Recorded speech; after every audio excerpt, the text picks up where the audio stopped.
Hello, hello. Welcome back to Let's Talk H.P. Lovecraft. If you've not yet subscribed to our channel, please take a moment to do that now. All right, 3 Lovecraft videos in a row. We are rolling through this phase of the playlist. Today's story is The Ghost Eater by Lovecraft and C.M. Eddy Jr. It was first published in the 1924 April edition of Weird Tales. If you're new to the playlist, to the show, what we do here is review very briefly every story in the Lovecraft bibliography. Some of these recent ones are just tenuous connection to Lovecraft. It's not entirely known for sure how much of a hand he had in these tales, but they were collaborations, and it seems like this is the proper place to discuss them. And the way this works is we do a synopsis of what happens in the story and then just sort of share some thoughts and feelings at the end about what it all means. Is it worth your time? And this one will take you about 20 minutes or so to read, give or take a minute. Again, today's story, The Ghost Eater. All right, so the narrator tells us the tale of a distant, horrifying night that he once spent in the woods. He is traveling by trail from the town of Mayfair to Glendale alone through the woods. It is a hot day. The hotel packed him a lunch. In that lunch is a bottle of wine or a drink of wine, which he drinks to refresh himself. However, it has the effect of putting him to sleep. He sleeps through part of the day, which puts him behind schedule, and he finds himself at dusk with an encroaching storm being driven ahead. Much to his surprise, he comes across a clearing. In that clearing is a house, and it seems very well kept and very out of place out there in the middle of the woods. He was expecting a log cabin or something like that, but in fact, this is a very homely house. It looks like it belongs in a town, not the woods. The proprietor is a man who he describes as having hairy arms, glowing eyes, and walking with a limp. The man invites him in, says, "You're welcome to stay. It's not safe to travel by night. Refresh yourself and you can leave in the morning." He gives him a spare room upstairs, which the man gladly takes. But he's not entirely sure of the situation. Something seems odd to him. So rather than go to sleep in his bed, he sits in the corner in the chair, creates a sort of replica of himself with pillows and blankets in the middle of the bed and waits. Not long after, he hears footsteps coming up the stairs, but there's no limp. It sounds like a different person.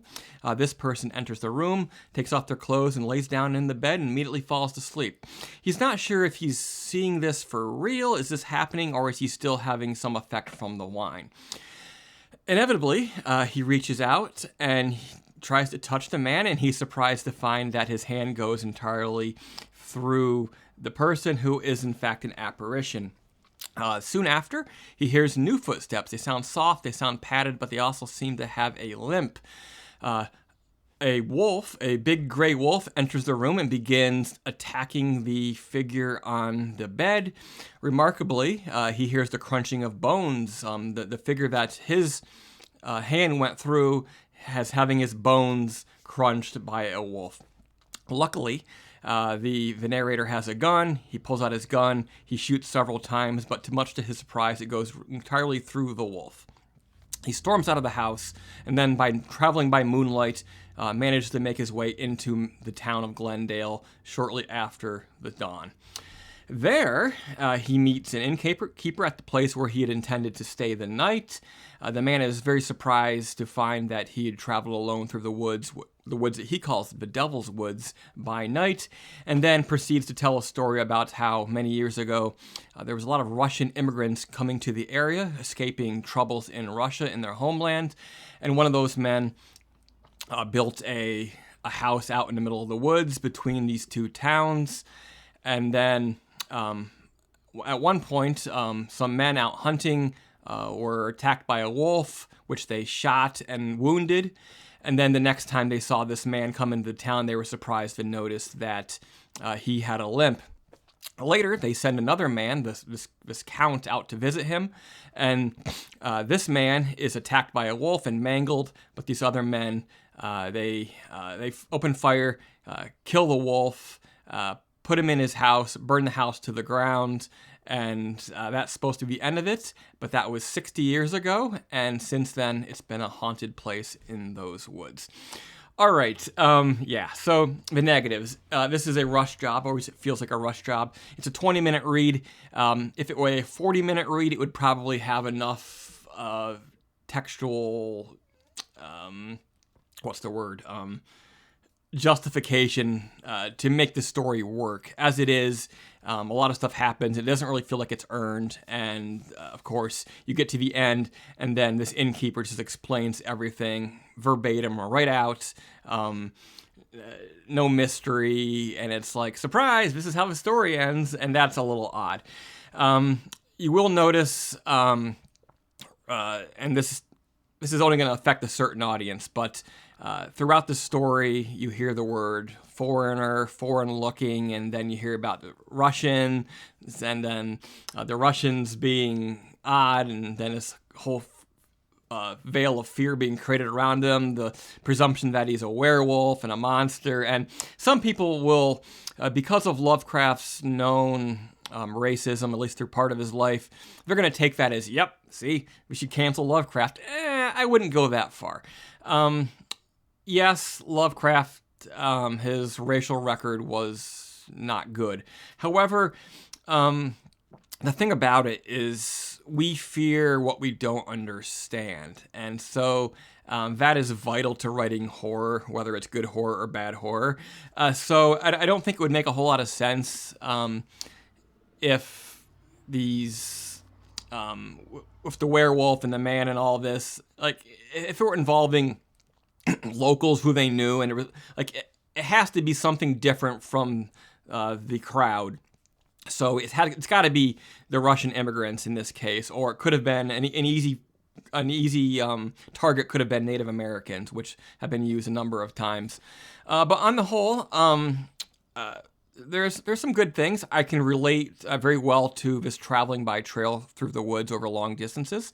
I'm a trail runner. I've run ultra marathons up to 62 miles, and there's this great sensation you get when you've been off-road for several hours, traveling through wilderness spaces, and there's no roads, and then you pop out into civilization, and that's a very interesting sensation that is lost on a lot of people today. But I found that interesting and present here in this story. Also, I love this idea of a good this recurring phantasm, this sort of ghost incident of this wolf and this man being attacked, and that happening over and over again, even 60 years after its occurrence. I'm reminded a little bit of the other Lovecraft story, The Mound, where there's this alleged Native American Indian mound, but it has this ghost woman and this headless ghost woman, and then his soldier seen pacing back and forth guarding this place. Turns out to be an entrance to the underworld, and there's a whole lot more going on. But it's that mystery surrounding that a recurring event. So I think that this story could have worked better had they framed it differently.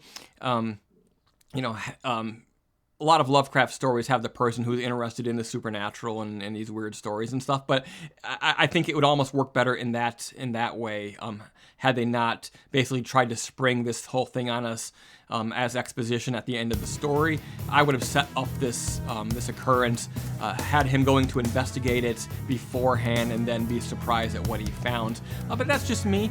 Again, not a very good story. 20-minute read or less, depending how fast you read.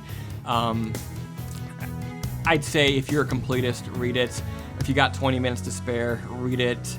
You're not going to think about it very long afterwards, but it's not a complete waste. It is entertaining in its own way, and it's no wonder that this is not a much loved Lovecraft story. You don't hear much about it. I didn't know about it until rather recently, but there it is. The Ghost Eater. All right, we got 3 more stories left in this section of the show. The Love Dead, Deaf, Dumb, and Blind, and Satan's Servants. So be sure to tune in the next few days to next few weeks and find out what they're all about. But until next time, thank you for watching, and keep it creepy.